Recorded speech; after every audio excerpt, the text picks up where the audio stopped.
Every student experiences some level of test anxiety, and often that test anxiety increases based on the preparation that the student has done before the test, as well as the mindset of the student. Test anxiety is worrying too much about doing well on a test. It can mean disaster for your child. Students with test anxiety can worry about the success in school and about their future successes. They can become very self-critical and lose confidence in their abilities. Welcome to Ruth Straight Talk, the channel designed to help you, your students, and your children live fuller lives, become lifelong learners, and grow into the awesome human beings you were designed to be. I'm Cynthia Ruth. In this video, I will share with you several do's and don'ts to help your child in testing and to help your students excel academically. Whether you are a full-time teacher or homeschooled mom, these teaching strategies can help you increase your students' understanding. Also, don't miss my bonus strategy at the end of this video.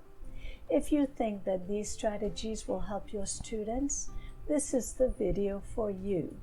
So let's get right to it. It is important for your child to understand that the test is not only a way to measure how much the student understands in the course, but tests also allow teachers, schools, school districts, and even states to measure what and how they teach and how well the students are learning what is taught. So it is in everyone's best interest for students to do their best when taking a test. Most kids, regardless of their age, trust you as a parent to lead them on the right path to success. Consequently, you have the opportunity to shape their thinking about testing.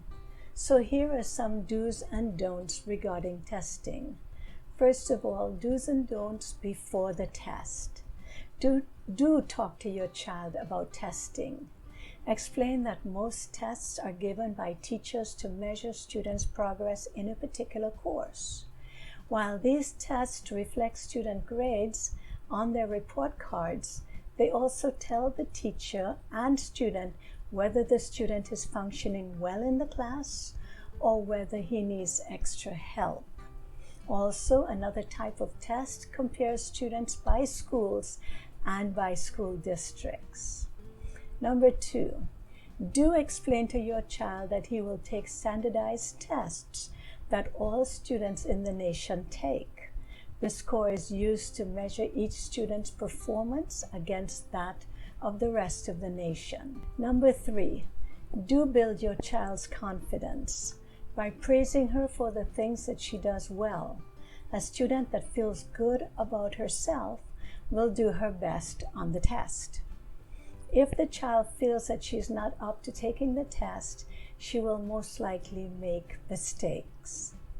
Number 4, do meet with your child's teacher. Ask the teacher to suggest activities to help your child prepare for the test. Number 5, do instill into your child the importance of good attendance. Remember, tests reflect your children's achievement. If the child is in class regularly, she will do better than if she had several absences. Number 6, do make sure that your child is well rested on the day of the test. Tired children are less able to handle the pressure of the test. Do make sure that your child has ample reading material at home. By reading new materials, a child will learn how new words might appear on the test. Do help your child to limit anxiety. It is good for your child to be concerned about taking the test, but if your child worries too much about taking the test, you can help to reduce that anxiety by encouraging the child to go over the material with you and you can do that as a mock-up of the test together. Do plan ahead. Make sure that your child understands what material the test will cover. Review the material more than once, and so you won't feel that you had to cram the night before. Do get a good night's sleep. Tiredness on a test day can interfere with your clear thinking. Do's and don'ts during the test.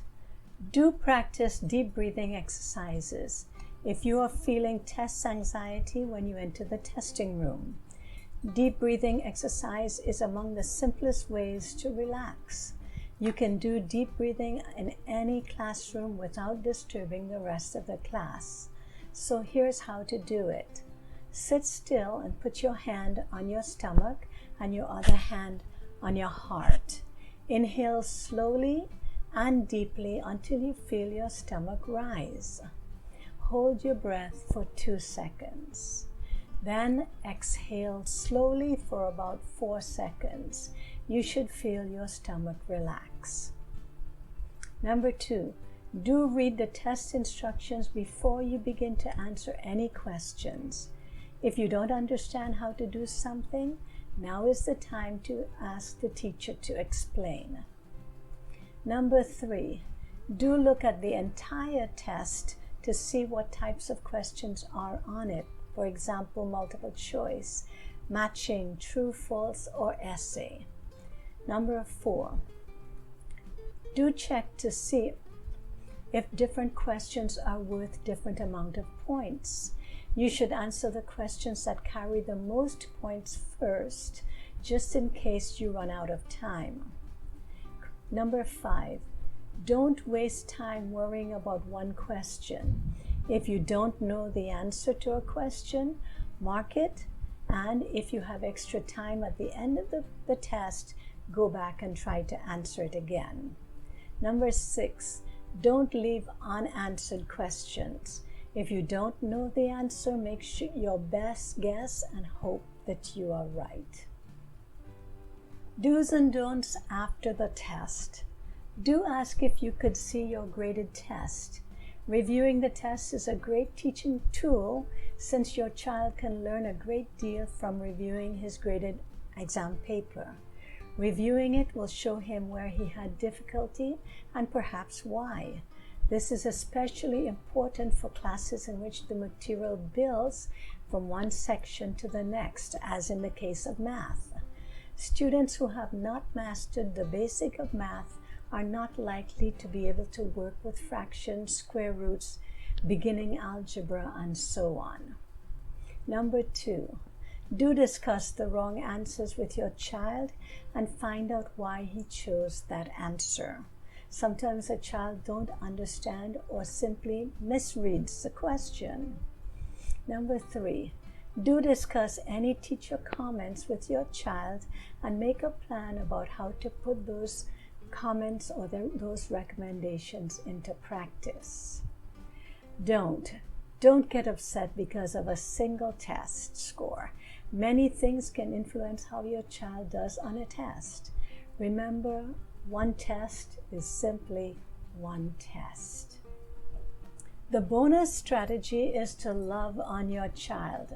Don't place too much emphasis on your child's test scores that you put undue stress on your child. Too much pressure can affect her test performance. Worse yet, she may think that you will only love her if she does well on tests. Get into the habit of hugging your child, kissing her and telling her how much you love her. And do it when she brings home good grades, as well as when she brings home grades that are not what you hoped for. If she needs comforting after a very difficult test, set aside some time for you and her to spend time together and allow her to vent if she needs to. You will find that these times are not wasted but will actually bring you closer together.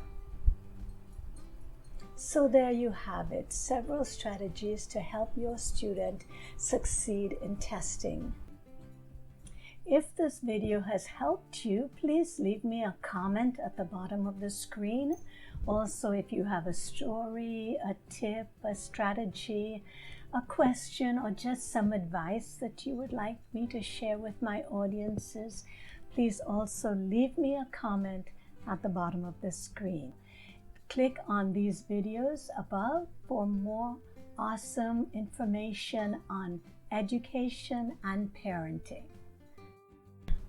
Once again, thank you so much for visiting with us at ruthstraighttalk.com.